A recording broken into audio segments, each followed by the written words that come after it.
You don't fall in love with one person. You fall in love with a woman, 2 kids you've never met, an ex-husband you'll never meet but will hear about constantly, a shared Google Calendar that runs the household like an air traffic control tower, and a court document tucked into a drawer somewhere that quietly sets the terms of your entire life. You just don't know that yet. You think you're getting married. You're actually getting recruited. She tells you on the 3rd date, maybe the 2nd, if she's tired of pretending. I have 2 kids. She watches your face. She has seen what comes next in every other man's face before yours. The small recalculation, the polite nod, the soft pivot toward the exit. And when you don't flinch, when you smile and ask their names, you can see something in her relax in a way that should probably scare you. It doesn't. You think you've passed a test. What you've actually done is volunteer for a life nobody told you the price of. You will think about that look later, many times. 1. The package deal. The first few months feel like a country song with a happy ending. She is in her 30s, maybe early 40s, and she has already lived an entire marriage you weren't in. She has the calmness of a woman who has stopped expecting men to surprise her, which means even the smallest things you do, taking the trash out, remembering her coffee order, being on time, register as miracles. You feel like the chosen one. You feel like the upgrade. You feel like a man who walked into a wrecked house and offered to rebuild it, and the universe is going to reward you for it. You meet the kids. The 7-year-old is suspicious. The 10-year-old has already done this once with another guy who didn't last, and looks at you like a hotel concierge looks at a guest with no reservation. You bring a gift. You play it cool. You don't try too hard, except you absolutely do. And everyone can tell, including the dog, who also has an ex-husband somewhere in his memory. You start staying over. The morning routine reveals itself. Cereal poured before sunrise, school forms in 3 colors, a backpack that weighs more than the child carrying it, and a level of logistical precision that makes your last relationship look like a vacation. She is not the woman from date night. She is a small business owner whose product is 2 human beings, and the margins are tight. You tell yourself you love this version of her too. And you do. You love how competent she is. You love that she doesn't perform helplessness. You love that there is something to build here, something that matters, something that makes your own life feel suddenly weightier and more meaningful, and less like a long Sunday afternoon. You marry her in a small ceremony. The kids are in it. Someone reads something tender about new beginnings. Her mother cries. Your mother smiles through a face that says, "I hope you know what you're doing, baby." You do not know what you are doing, but you are doing it with conviction, which in America is roughly the same thing. 2. The 3rd person in the marriage. You will never meet him. You will know everything about him. You will know his work schedule, because it determines your weekends. You will know his new girlfriend's name, because it gets mentioned in the car on the way home from his house.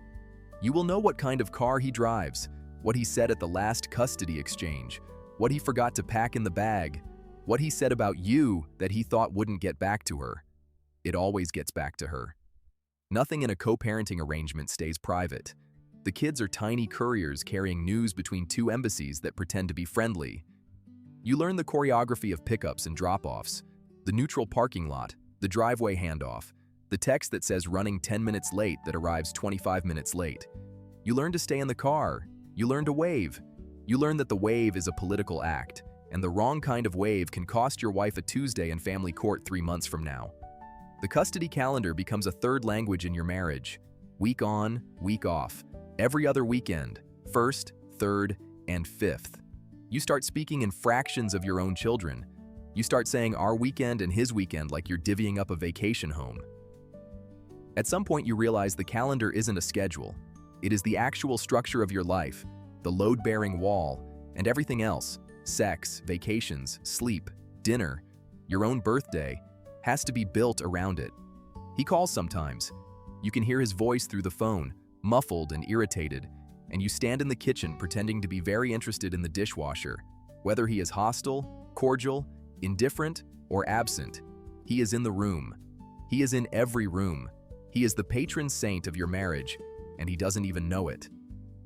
Australian Institute of Family Studies.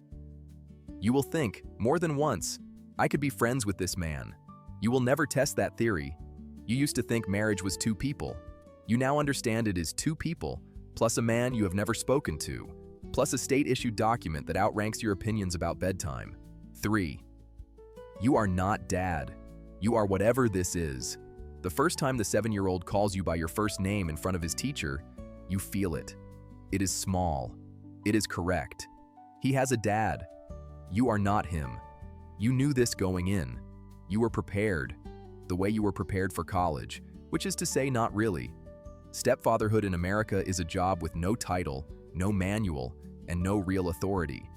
In the United States, stepparents do not automatically have legal rights or responsibilities toward their stepchildren. Legal authority typically arises through marriage to a parent, guardianship, adoption, or court orders. You can sign a permission slip if you're allowed. You can take them to urgent care if the school can reach her first. You can be the man who buys the cleats, sets up the bike, drives to the dentist, fixes the Wi-Fi, builds the desk, learns the math curriculum, and you will still, in any legal sense that matters, be a long-term roommate with strong opinions. The legal guide. You learn the rules quickly. You do not discipline them in front of her unless she has signaled it is okay. You do not discipline them in front of him ever, because it will come back through the kids like a boomerang made of broken glass. You do not introduce yourself as their father. You do not refer to them as your kids in public, because someone always corrects you, sometimes the child. He's my stepdad. It's a small grammar lesson with a long shadow. The hardest part is not the limits. The hardest part is loving them anyway. Because you do.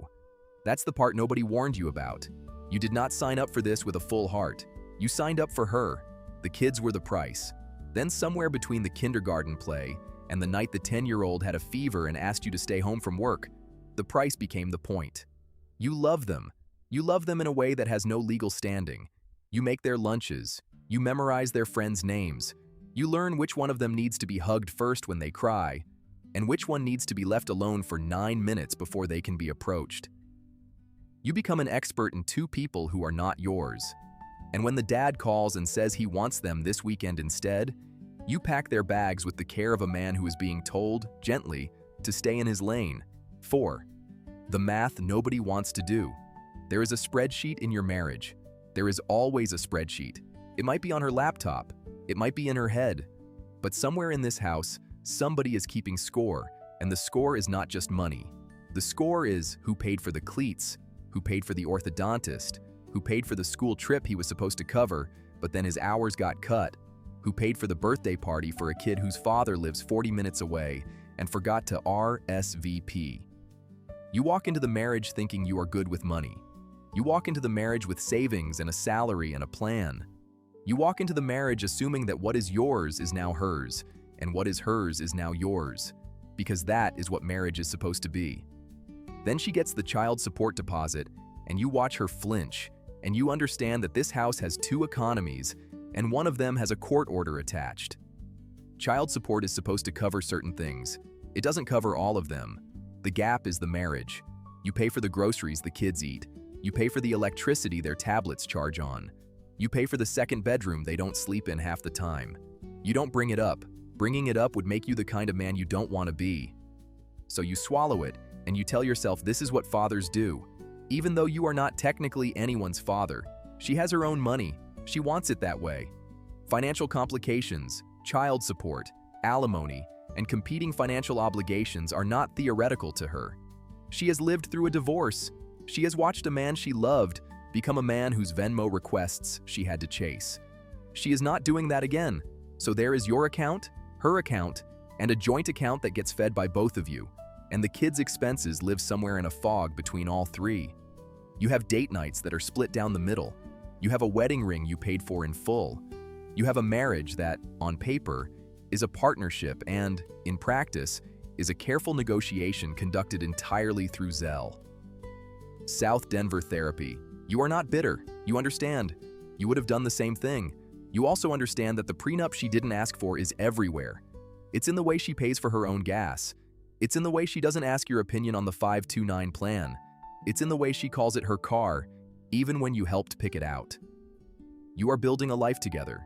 You are also, very quietly, building it next to each other. 5. Holidays in a house that came with photos. The first Christmas tells you everything. There is a box of ornaments in the basement. You don't ask about them. You will find out on your own.